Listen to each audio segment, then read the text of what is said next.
It's like it is the vampire's castle. It literally is the vampire's castle. And it's so fucking pernicious that we can't make these critiques. I mean, even you, Peter, a couple of weeks ago, one of the prominent slideshow creators decided that they were going to imply that you were an anti-Semite or that you tacitly support anti-Semitism just for lulz. Like, simply because... Also, old Carl. I guess to preface this, I should say... the person in question did apologize, to be completely clear. There's no bad blood or anything.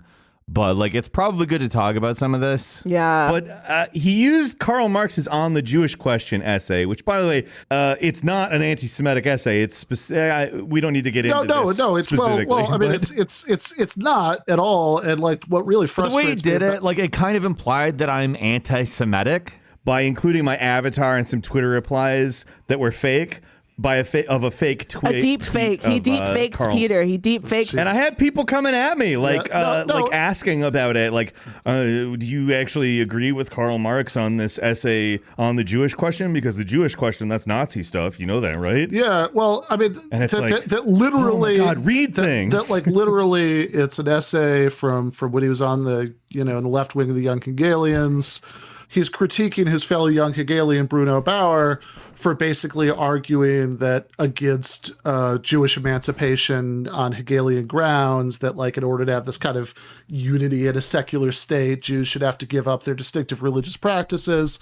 And Marx is arguing, no, that's wrong. So right? That like so the immediate political context of the essay is Jewish emancipation, giving Jewish people equal civil and real, political rights, which Marx is in favor of, right? And then he's tying it into these larger issues about a critique of religion and how like civil and political equality isn't enough because that doesn't give you meaningful social equality.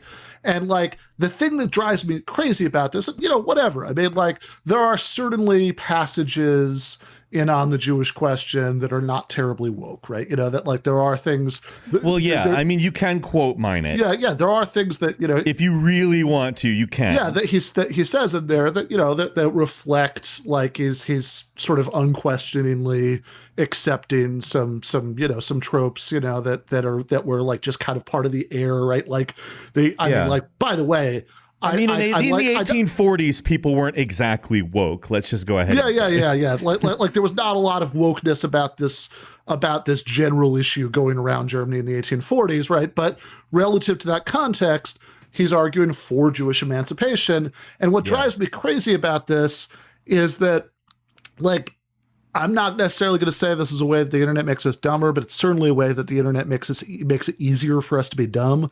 Because, like, in the old days, damn it, that you had like, if you wanted to quote mine something, a book, right? What you'd have to do is actually physically pick up the book and flip through it to find the shocking passages. And while you were flipping through it, you might at least accidentally get a general idea of what the book was about, and like what the overall thesis was arguing for. And now you could just search key phrases, without ever having to contaminate yourself with a knowledge of what the book is about. Control F, Jewish. But that's the thing. It seems as if any sort of critique of these liberal edicts and these sort of liberal norms is viewed as reaction. And that's the thing that's the most terrifying. I mean, even if you're a minority, you're not immune to this. If you sort of step outside of that liberal panopticon and you start to think and be intellectually honest and question things, you're seen as not just a traitor to your race or your sexuality or whatever the fuck. You're seen as a traitor to the idea of socialism in general, which these people have sort of hijacked. They think that intersectionality is about all these fucking identities finding a way of agreeing with each other, when that's not what intersectionality is about at all. Intersectionality is about class. It's about class interests. And I just don't understand. I don't understand what we could possibly do going forward to sort of combat this form of obfuscation. Like, do we have to form our own little clubhouse? Like, what's the solution to all of this? Yeah, I mean, right. Obviously, I don't pretend to